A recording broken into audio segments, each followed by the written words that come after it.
Bonjour, je suis Martin Liederman, cofondateur de l'organisation One World, One Vision. Il y a plus de 10 ans, mon associé et moi-même, lors d'une mission chirurgicale au Belize, avons fondé One World, One Vision afin de former des ophtalmologues locaux et, ce faisant, d'étendre notre champ d'action. Nous avons réussi et depuis, notre organisation s'est rendue dans de nombreux pays et a démontré le succès de nos idées. Nous avons ajouté des anesthésistes et des intensivistes pédiatriques à la mission afin de former des médecins locaux et de rendre l'expérience chirurgicale de nos patients plus sûre. Depuis lors, nous avons réalisé que le paradigme d'un patient, d'un étudiant et d'un chirurgien, bien qu'efficace, ne permettait pas de répondre à tous les besoins. Des dizaines de millions d'enfants et d'adultes souffrent de strabisme et d'amblyopie.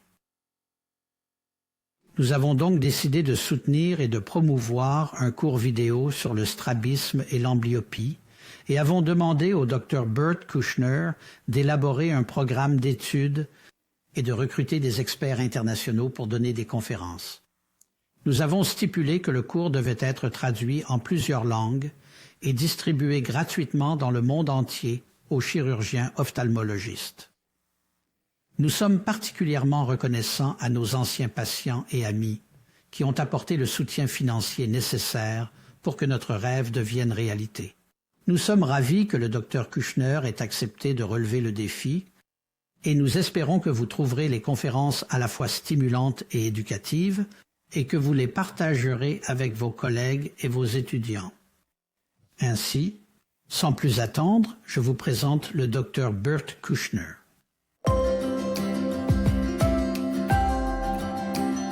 Bienvenue aux téléspectateurs dans ce cours complet sur le strabisme intitulé One World, One Vision.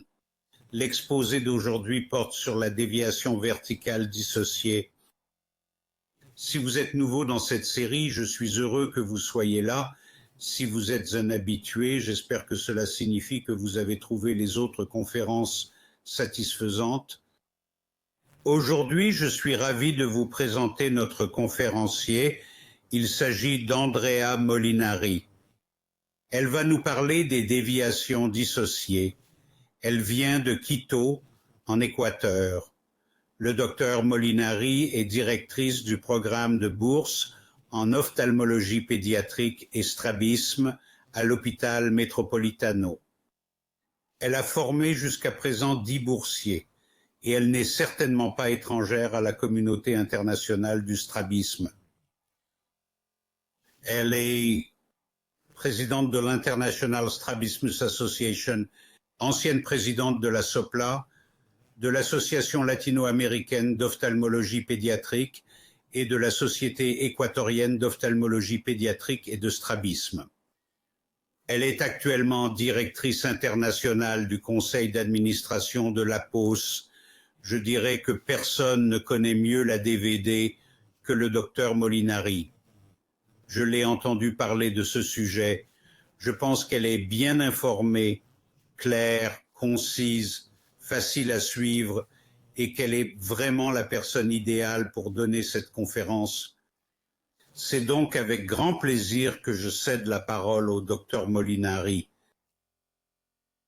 Merci Bert pour cette aimable présentation.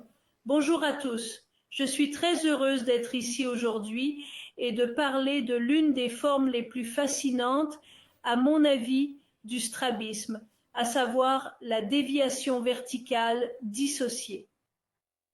La déviation verticale dissociée est une déviation intermittente de l'œil non fixateur qui se déplace vers le haut, latéralement et en excyclotorsion, comme on peut le voir sur cette vidéo au ralenti.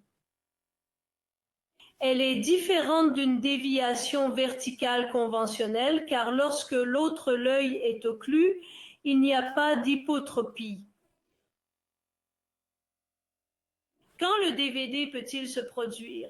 Il se produit généralement chez un patient inattentif ou rêveur, comme on peut le voir sur la vidéo de gauche, ou dans une situation de test lorsque l'œil est occlus et que la vision binoculaire est perturbée comme on peut le voir sur la vidéo de droite. Depuis que Stevens l'a signalé pour la première fois sous le nom de strabisme vertical alternant, de nombreux noms ont été donnés à cette maladie. Mais le plus populaire est sans aucun doute la déviation verticale dissociée, non proposée par Alfred Bielchowski. Son étiologie reste encore controversée et presque autant de théories que de noms ont été proposés pour cette maladie. Les concepts actuels mettent l'accent sur un désordre supranucléaire, l'apparition d'un réflexe sous-cortical atavique ou la médiation par les muscles obliques qui essayent d'amortir un nystagmus chargé. Le DVD n'est pas rarement observé par les médecins qui traitent habituellement les patients atteints de strabisme. Il est particulièrement très fréquent chez les patients atteints de strabisme infantile. Certains auteurs disent même que le DVD est un marqueur de l'ésotropie infantile. Différents auteurs affirment que le DVD est présent chez 14 à 90% des patients atteints de cette maladie. D'après ma propre expérience, dans une petite série que j'ai rassemblée il y a quelques années, de 89 patients atteints d'ésotropie infantile et suivis pendant au moins 1 an, plus de la moitié d'entre eux présentaient une déviation verticale associée. Dans 13 cas seulement, il s'agissait d'un problème esthétique et la chirurgie était indiquée. Malgré l'association fréquente avec l'ésotropie infantile, le DVD peut également survenir dans d'autres formes de strabisme, comme le strabisme sensoriel, en particulier dans les cas de perturbation précoce de la vision binoculaire, par exemple chez les patients atteints de cataracte congénitale ou de malformation du nerf optique. Il est intéressant de noter que le DVD peut également survenir chez des patients adultes qui avaient auparavant une bonne vision binoculaire, mais le DVD apparaît lorsqu'ils perdent cette vision binoculaire. Le DVD peut également être associé à une exotropie, plus fréquemment à une exotropie consécutive, mais dans ces cas, il faut exclure la possibilité d'une DHD. Cindy Pritchard a trouvé une incidence de 47% dans sa série de patients exotropes, la plupart d'entre eux n'ayant pas de nystagmus latent. Le DVD présente des caractéristiques cliniques particulières. Il s'agit notamment d'un mouvement mixte vertical, horizontal et de torsion dans l'œil non fixateur qui se produit lorsque le patient est inattentif, rêveur ou en situation de test. Il est généralement intermittent et se manifeste avec une amplitude variable. Il peut être constant dans les yeux très amblyopes et dans ces cas, il peut être unilatéral, mais il est généralement bilatéral et asymétrique. Un nystagmus latent avec une composante horizontale et cycloverticale est présent dans la moitié des cas. Une incomitance horizontale peut être présente, en particulier lorsqu'elle est associée à un dysfonctionnement du muscle oblique. Les mesures peuvent être variables lorsqu'elles sont effectuées de différentes manières. La fusion est généralement médiocre et une suppression peut être présente. Le DVD est plus manifeste à distance qu'en fixation rapprochée et il est donc toujours recommandé de le mesurer avec une cible éloignée. Une anomalie de la posture de la tête est présente chez près de 35% des patients atteints de DVD sous la forme d'une inclinaison ou d'une rotation de la tête et le but de cette anomalie de la posture de la tête est de contrôler la déviation. On parle d'inclinaison directe lorsque la tête est inclinée vers l'œil fixateur et d'inclinaison inverse lorsqu'elle est inclinée vers l'œil non fixateur, mais on parle également de posture anormale typique ou atypique de la tête, qui est mieux décrite ou plus détaillée dans le cours sur le strabisme vertical de cette même série.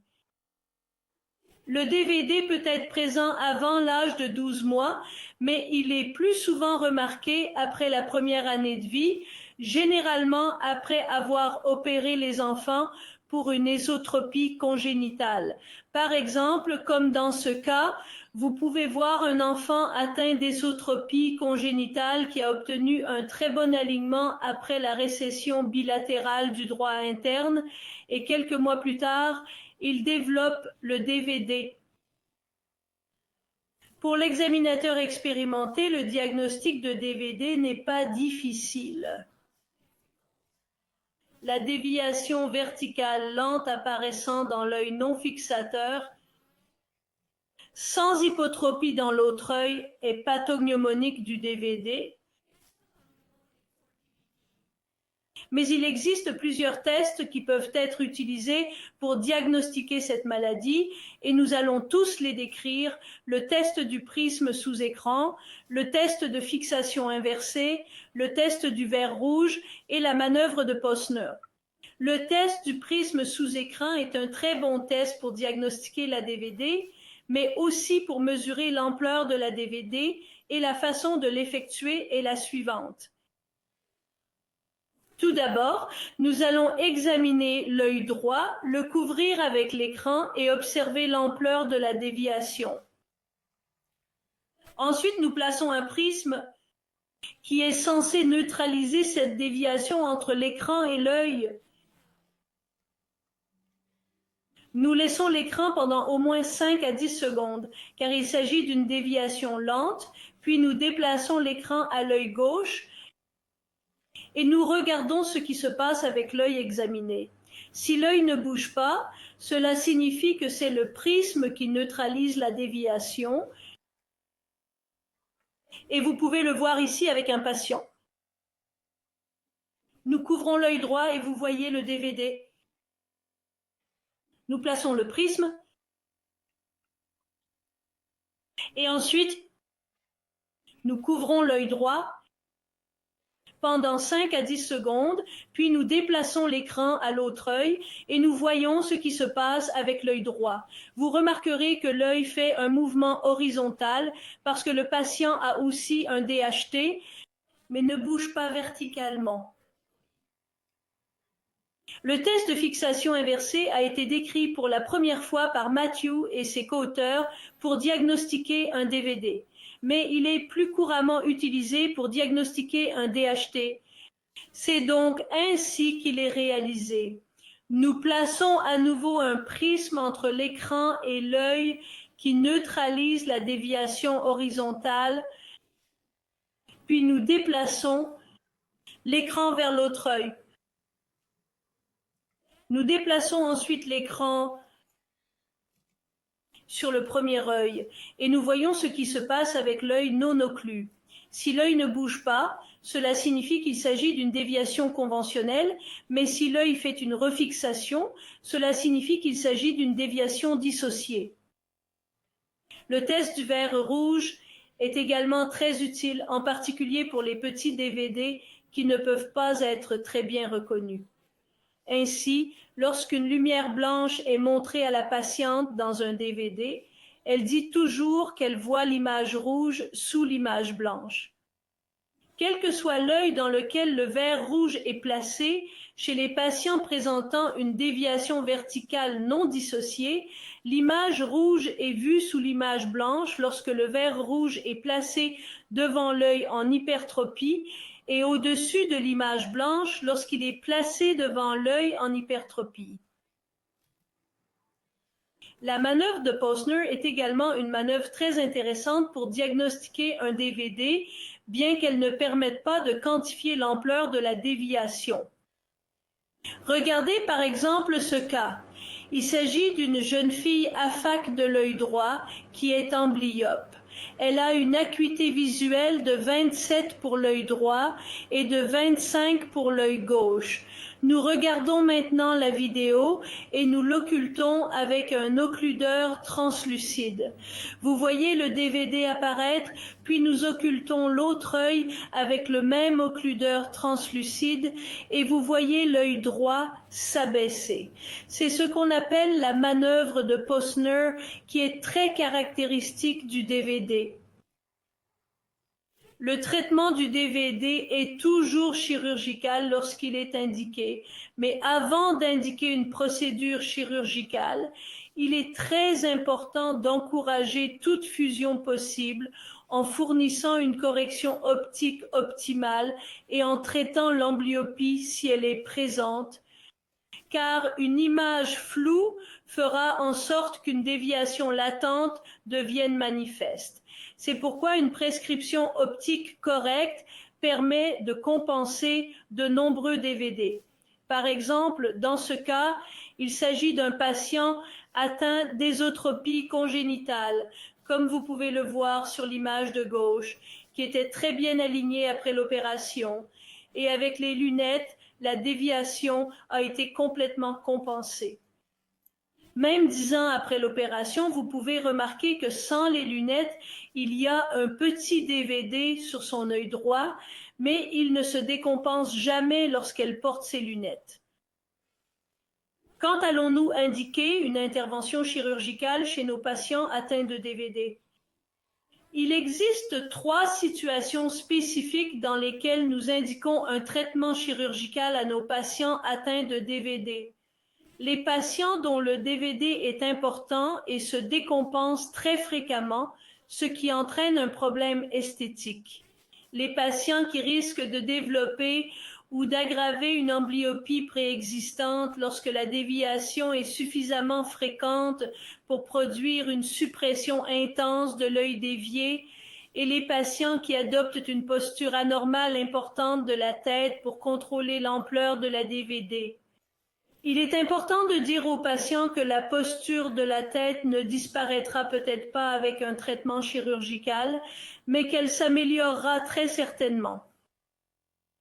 Afin de planifier la meilleure stratégie chirurgicale, nous devons tenir compte de différentes caractéristiques cliniques avant de planifier l'opération. L'acuité visuelle, l'ampleur de la déviation, la symétrie, la présence d'une déviation verticale non dissociée, l'incompétence horizontale et la présence d'autres déviations dissociées. La détermination de l'acuité visuelle est cruciale lorsque vous avez des patients comme celui-ci avec une DVD unilatérale apparente. Différents auteurs ont déterminé des limites d'acuité visuelle différentes afin de réaliser une chirurgie unilatérale. La DVD étant le plus souvent bilatérale, il est important de s'assurer, si l'on envisage une intervention unilatérale, que l'œil en question ne sera jamais préféré pour la fixation. Il est également très important de déterminer l'ampleur de la déviation afin de planifier la meilleure stratégie chirurgicale. Ce n'est pas la même chose si l'on opère un patient avec un DVD petit, modéré ou grand. Le fait que la mesure de la déviation soit si variable ne doit pas décourager le chirurgien d'essayer d'obtenir la mesure la plus précise. Le DVD est très asymétrique et généralement il est si asymétrique qu'il semble unilatéral, par exemple comme dans ce cas. Ce garçon est venu à mon cabinet, les parents se plaignant de la déviation de son œil droit, où il avait un DVD très notoire que j'ai mesuré de 20 dioptries de prisme. Il avait également un DHP très petit de son œil droit de seulement 10 dioptries de prisme et un peu plus grand de son œil gauche de 15 dioptries prisme. Je l'ai examiné longuement et je n'ai pas pu mettre en évidence de déviation verticale sur son œil gauche. Même si l'acuité visuelle était de 20-20 dans les deux yeux, j'ai décidé de procéder à une récession du droit supérieur de 6 mm uniquement dans l'œil droit et à une récession bilatérale du droit externe de 5 mm dans l'œil droit et de 7 mm dans l'œil gauche. Le deuxième jour, après l'opération, il a eu un DVD de l'œil gauche. Et ce n'est qu'après une récession du droit supérieur gauche de 5 mm que le résultat a été satisfaisant. Ce n'est pas très fréquent, mais dans certains cas, on peut aussi trouver une déviation verticale non dissociée associée à une déviation verticale dissociée. Par exemple, dans ce cas, vous pouvez remarquer sur l'image de gauche que ce patient a un DVD important dans son œil droit. Et si vous regardez la vidéo, vous verrez que lorsque l'œil gauche est découvert, l'œil gauche, qui a aussi un petit DVD, fait un mouvement vers le haut, ce qui, comme nous l'avons dit au début, une déviation verticale non dissociée entraîne une hypotropie lorsque l'œil est occlu, comme dans ce cas. Mais ce patient présente également un DVD dans l'œil gauche et dans l'œil droit. Dans l'œil droit, c'est plus visible. Si vous regardez cette autre vidéo sur votre droite, vous verrez qu'il y a une incompétence horizontale très importante, une déviation verticale beaucoup plus grande en adduction et une déviation verticale moindre en abduction qui est plus visible dans son œil droit, bien qu'elle soit également présente dans son œil gauche parce qu'il a aussi une hyperaction du petit oblique dans son œil gauche. Il présente un DVD asymétrique et une hyperaction asymétrique des deux petits obliques. Sur la diapositive suivante, vous verrez que lorsqu'il fixe l'œil droit, l'œil gauche présente une petite hypotropie et si nous regardons la vidéo, vous verrez qu'il y a aussi un schéma en V qui n'est pas très grand mais qui est présent. Le DVD présente donc généralement une légère incompétence, mais cette incompétence horizontale est beaucoup plus prononcée lorsqu'un dysfonctionnement oblique est également associé au DVD. Lorsque le DVD est associé à une hyperaction du petit oblique, l'hypertropie sera plus importante en adduction. Le patient aura également un schéma en V comme le patient que nous venons de voir et le patient aura également une extorsion du fond d'œil. Lorsque le DVD est associé à une hyperaction du grand oblique, le patient présentera une hypertropie plus importante en abduction avec un schéma en A et une intorsion du fond d'œil. Une hypertropie plus importante en abduction peut également être observée chez les patients présentant une DVD associée à un syndrome de contracture par surimpression du droit supérieur. Dans ces cas, le patient ne présente pas de schéma en A ni d'intorsion du fond d'œil, mais un test d'inclinaison de la tête de Bielchowski positif.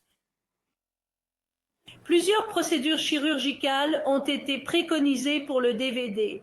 Parmi elles, les récessions du droit supérieur, les grandes récessions pour les cas bilatéraux, les récessions modérées lorsqu'un seul œil doit être opéré, la transposition antérieure de petit oblique, les récessions graduelles augmentées par des résections, la transposition antérieure du nez, plaquage ou résection du droit inférieur, petite récession du droit supérieur avec fixation postérieure ou avec dédoublement large du muscle, affaiblissement des 4 muscles obliques et récession des 2 droits inférieurs.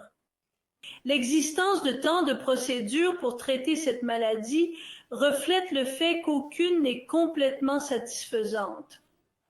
Le meilleur résultat chirurgical que l'on puisse obtenir chez ces patients est d'améliorer le DVD et d'améliorer également le contrôle du DVD. Les récessions du droit supérieur sont de loin, je dirais, la procédure la plus populaire pour traiter les patients atteints de DVD, en particulier lorsqu'il n'y a pas d'hyperaction du petit oblique. La récession du droit supérieur est généralement plus importante que celle que nous pratiquons habituellement dans les déviations verticales conventionnelles. Il existe différents tableaux établis par différents auteurs, mais ce sont les chiffres que j'utilise habituellement. Lorsque nous avons un DVD jusqu'à 10 dioptries, j'utilise 7 mm dans un DVD modéré avec 10 à 20 dioptries, 8 à 10 mm et plus de 20 dioptries, 11 à 14 mm. N'oubliez pas que lorsque vous effectuez une récession unilatérale du droit supérieur, la récession doit être beaucoup plus petite, de 6 à 7 mm au maximum. Lorsque vous réalisez de très grandes récessions du droit supérieur, il n'est pas très facile de placer une suture fixe aussi loin derrière. C'est la raison pour laquelle les sutures de type hangback peuvent s'avérer utiles. Julio Pretorias recommande d'utiliser des sutures en coulisses, non seulement parce que c'est plus facile, mais aussi parce que lorsque vous effectuez des sutures fixes, disons à 12 ou 14 mm de l'insertion, vos sutures seront placées sur le trajet du tendon du grand oblique. Et lorsque l'œil revient en position primaire après la pose de la suture, cela interfère avec le tendon du grand oblique.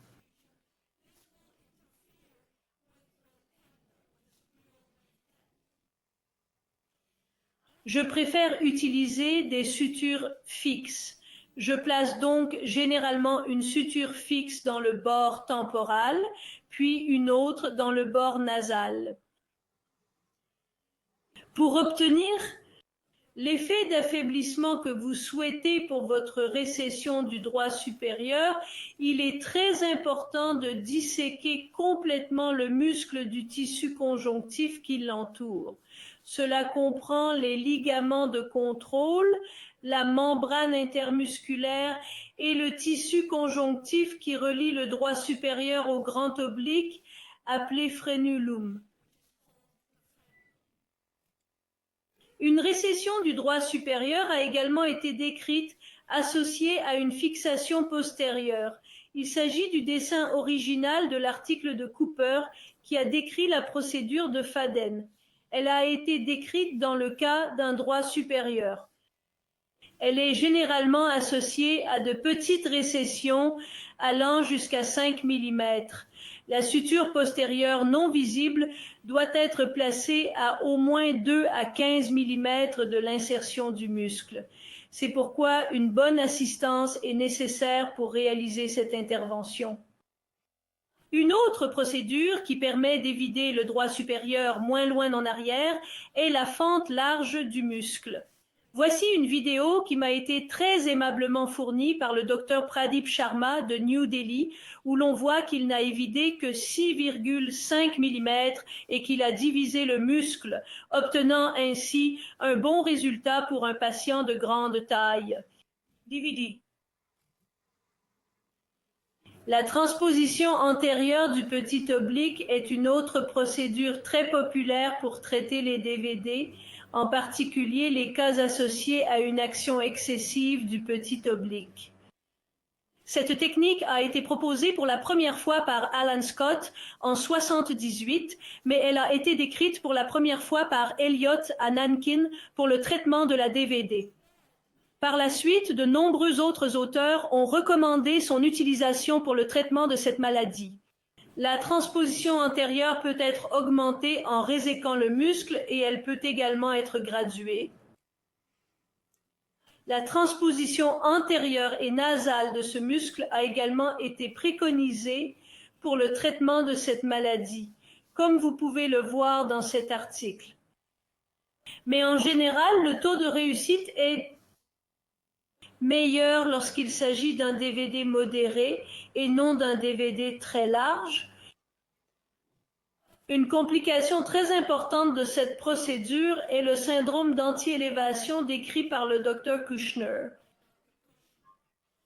Ce syndrome est très bien décrit dans la présentation sur le strabisme vertical de la même série.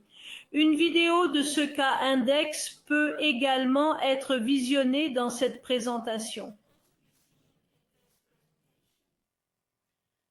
Une autre procédure est le plissement ou la résection du droit inférieur. Elle a été préconisée comme procédure primaire pour le DVD par des auteurs mexicains, mais elle est généralement utilisée comme procédure secondaire en cas de récidive ou de DVD résiduel. Le plissement ou la résection doit être modéré jusqu'à 5 mm afin d'éviter la restriction de l'élévation et le rétrécissement de la fissure interpalpébrale. Le recul des deux rectis inférieurs a également été décrit par un strabismologue mexicain, le Dr David Romero Apis, qui a formulé l'hypothèse suivante. En reculant les deux rectis inférieurs, le patient a besoin d'avoir plus d'innervation au niveau du recti inférieur afin de maintenir les yeux en position primaire. Et selon la loi de Sherrington, cela produira une inhibition du droit supérieur et donc le contrôle d'un DVD. Mais cette procédure est particulièrement utile dans les cas où le DVD diminue lorsqu'il est observé chez un patient en position de redressement du menton, comme vous pouvez le voir dans cette vidéo, ce que l'on appelle la manœuvre de Castellanos. Si le DVD diminue par rapport au DVD présent en position primaire, cette procédure peut être utile. L'affaiblissement des 4 muscles obliques est une procédure décrite pour le DVD par le Dr David Guyton depuis l'hypothèse que le DVD est produit par l'action des muscles obliques en essayant d'amortir le nystagmus latent. De nombreux autres auteurs ont essayé cette procédure et ont obtenu de bons résultats. Mais pour que cette technique fonctionne, le DVD doit être symétrique et l'action du grand oblique doit également être symétrique avec un grand A.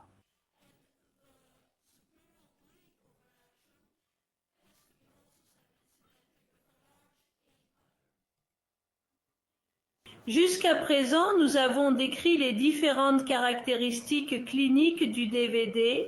Nous avons vu les différents tests qui peuvent être utilisés pour diagnostiquer cette maladie et les différentes techniques chirurgicales qui ont été décrites pour traiter cette affection. Mais le DVD peut se manifester dans différents scénarios cliniques et la stratégie chirurgicale doit être adaptée en conséquence. Nous allons donc voir différents cas et discuter de la stratégie chirurgicale à adopter pour chacun d'entre eux. Par exemple, chez les patients présentant une DVD symétrique ou asymétrique et sans dysfonctionnement oblique, la récession bilatérale asymétrique ou la récession bilatérale asymétrique en cas de DVD asymétrique est une très bonne approche pour améliorer l'état du patient.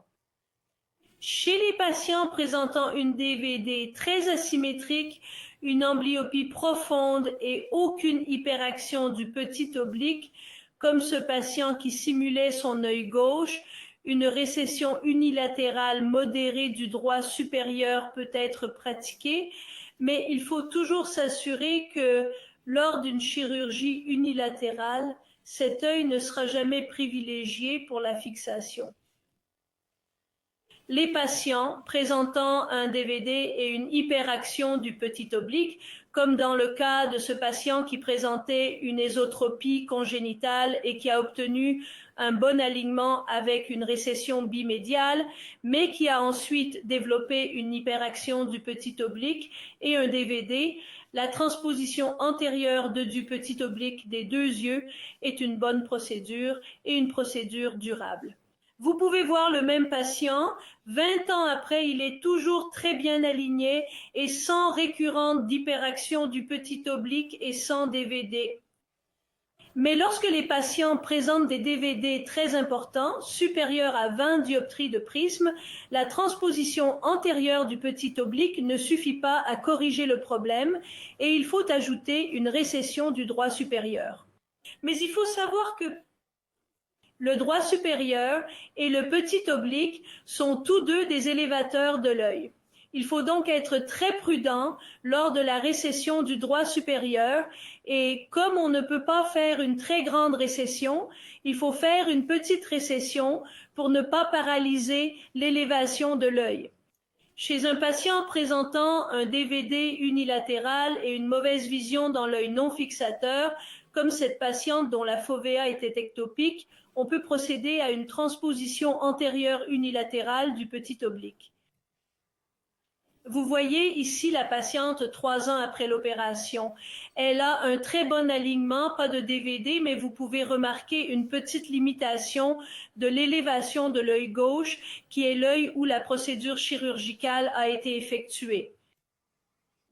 Patient présentant un DVD unilatéral et une mauvaise vision dans l'œil non fixateur, mais une hyperaction bilatérale du petit oblique et un schéma en V, comme chez cette patiente présentant un syndrome de gloire matin dans l'œil droit, une transposition antérieure bilatérale du petit oblique a été indiquée. Vous voyez ici la patiente 4 ans et demi après l'opération. Comme vous pouvez le voir sur l'image du bas, le DVD de son œil droit a été complètement contrôlé. Sur l'image supérieure, vous pouvez constater que lorsque l'œil fixateur est recouvert d'un écran translucide ou d'un écran ordinaire, vous remarquerez une petite déviation vers le bas de l'autre œil, appelée phénomène de Heinemann-Bielchowski, qui est pathognomonique de la DVD.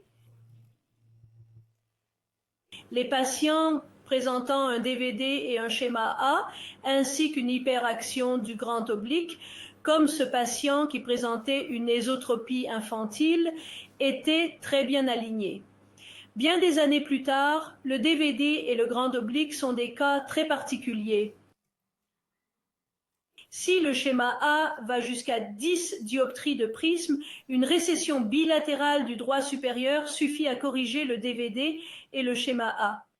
Si le schéma A est modéré, 10 à 20 dioptries de prisme, il faut ajouter à la récession bilatérale du droit supérieur une ténectomie postéro-supérieure du grand oblique.